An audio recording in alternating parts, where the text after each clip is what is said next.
Seigneur Jésus, quand tu fus baptisé, les cieux se sont ouverts et l'Esprit Saint a demeuré sur toi, pour qu'en lui tu évangélises les pauvres et rendes la vue aux aveugles.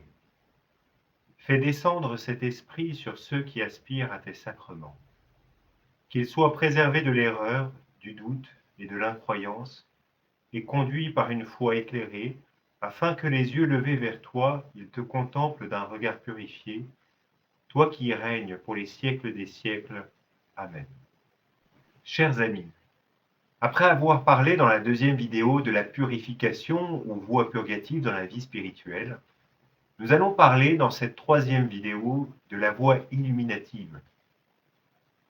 Comme je vous le disais, il est important de ne pas imaginer ces trois voies comme trois étapes qui se succèdent, mais comme trois aspects de la croissance de notre foi.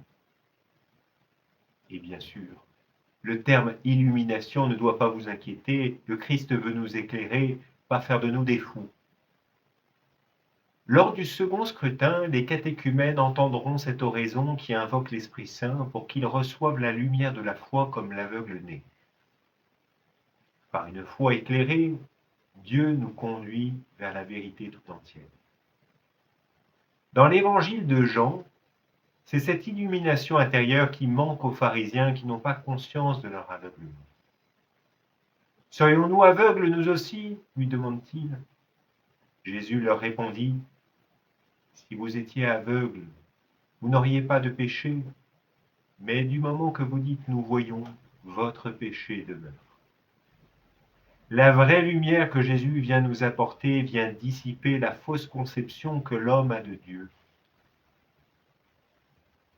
Elle vient dissiper aussi les fausses conceptions que nous avons de nous-mêmes ou du monde. C'est ce que nous découvrons progressivement dans notre chemin spirituel. La voie illuminative est le passage de la foi pure et simple à la foi connaissante. C'est-à-dire de l'acceptation volontaire à l'expérience. Nous acceptions les vérités divines sur la seule autorité de la parole de Dieu, bien qu'elle demeure obscure. Nous découvrons maintenant l'expérience ou au moins un avant-goût de ces vérités. C'est la gnose, comme l'appelle Irénée de Lyon, un père du IIe siècle. Attention, là encore, ce terme peut faire peur. Il ne s'agit pas de vainement se gonfler de connaissances ou d'érudition qui parfois ne viennent satisfaire qu'une curiosité mal placée. L'illumination ne vient pas seulement toucher notre intelligence, mais tout notre être. Elle manifeste en nous le visage du Christ que nous reflétons. Un peu comme au printemps, nous voyons des fleurs apparaître. L'illumination est cette même apparition perceptible de la vie divine dans la vie des baptisés.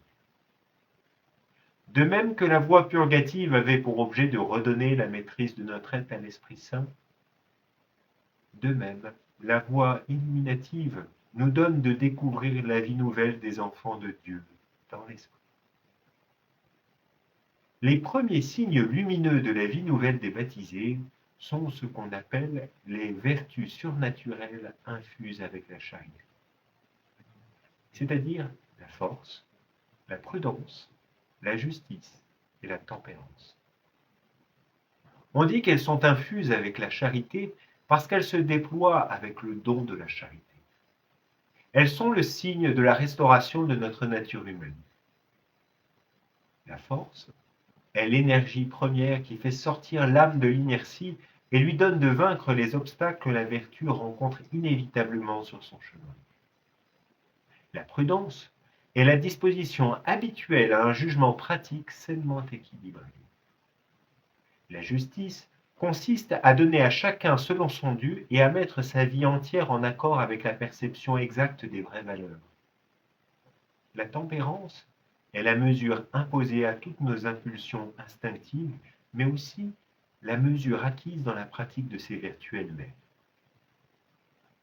Comme le dit Wiboulim, elle nous entraîne dans l'élan créateur et sauveur de l'amour du Christ et surtout, elle nous ouvre en cela même à la contemplation assimilatrice de cet amour qui est la vie propre de Dieu, dans ce qu'elle a de plus personnel, de plus transcendant à l'humanité naturelle, et même intérieure.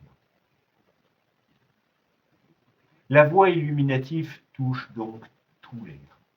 Le comportement, nous l'avons vu, mais aussi l'intelligence. Elle donne une connaissance de Dieu, une connaissance aimante qui nous assimile à lui. Comme le dit saint Paul, il s'agit de connaître comme nous avons été connus. Ce n'est donc pas une connaissance abstraite, intellectualiste. Il faut savoir que dans la Bible, le mot connaître désigne le rapport sexuel de l'homme et de la femme, non par euphémisme, mais parce qu'il désigne une communion existentielle et spirituelle.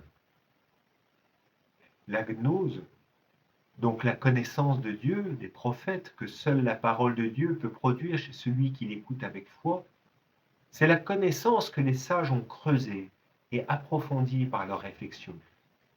Celle des voies de Dieu, suivant lesquelles l'homme doit régler ses propres voies.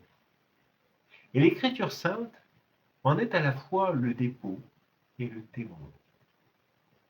Ainsi, dans la voie illuminative, le croyant entre avec plus de saveur dans la connaissance des saintes Écritures qui lui donnent la connaissance de Dieu. Écoutons Louis Bouilly. Ainsi, la gnose, connaissance de Dieu au sens biblique, devient-elle une connaissance des Écritures qui est à la fois discernement spirituel de la voie du salut que doit suivre le fidèle, discernement anticipé des voies par lesquelles Dieu lui-même vient à la rencontre des siens, et finalement, contemplation quasi extatique du futur radieux qui avec lui vient à notre rencontre, fût-ce au milieu des épreuves qui attendent encore les élus. Le croyant qui médite l'Écriture sainte en cherche le sens spirituel, c'est-à-dire le sens donné par l'Esprit Saint dans l'Église, et non une élucubration abstraite et individuelle. L'Esprit Saint habite la lettre des Écritures comme le Verbe de Dieu habite la chair du Christ, dira Origène.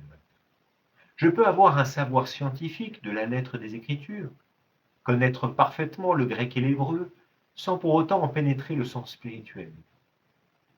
Mais je ne peux pas en recevoir le sens spirituel si je ne m'attache pas à la lettre. La lumière de l'esprit vient éclairer des passages obscurs de la lettre et éclairer aussi le croyant sur ce qu'il doit faire, croire et espérer. Comment se fait cette méditation de la parole? Écoutons Bouilly. Cette connaissance est directement le fruit de la méditation de la parole divine, prenant une orientation de plus en plus contemplative. Elle suppose, comme nous y avons insisté, que nous écoutions la parole divine à l'école de l'Église. C'est-à-dire que nous entrons dans le mystère de la foi qui fait l'unité vivante de cette parole en acceptant à la fois passivement et activement la tradition qui nous la livre, principalement dans la participation à la liturgie. C'est là en effet que la parole garde sa perpétuelle actualité. C'est là, dans les sacrements, principalement l'Eucharistie, que la réalité qui en fait l'objet nous est communiquée. C'est là que tout exprime cette réponse vivante par laquelle le peuple de Dieu fait sienne la parole à lui adressée en s'y livrant dans la puissance de l'Esprit. Méditer la parole, nous dit Louis Bouilly, c'est écouter la parole divine à l'école de l'Église. L'Église est l'enseignante par excellence de la parole. Cela signifie que nous recevons d'elle l'Écriture sainte et l'interprétation que Jésus, les apôtres et les évêques en ont faite et nous ont transmise. Cela signifie aussi que c'est elle qui nous apprend à la lire, à la mettre en pratique et à la contempler. En effet, les réalités signifiées par l'Écriture sont accomplies en elle et présentes dans la liturgie, les sacrements et principalement l'Eucharistie. Chers amis, nous sommes invités à chercher dans l'Écriture, par la lecture des Pères, ou en nous faisant accompagner spirituellement, de quoi faire grandir cette connaissance de Dieu.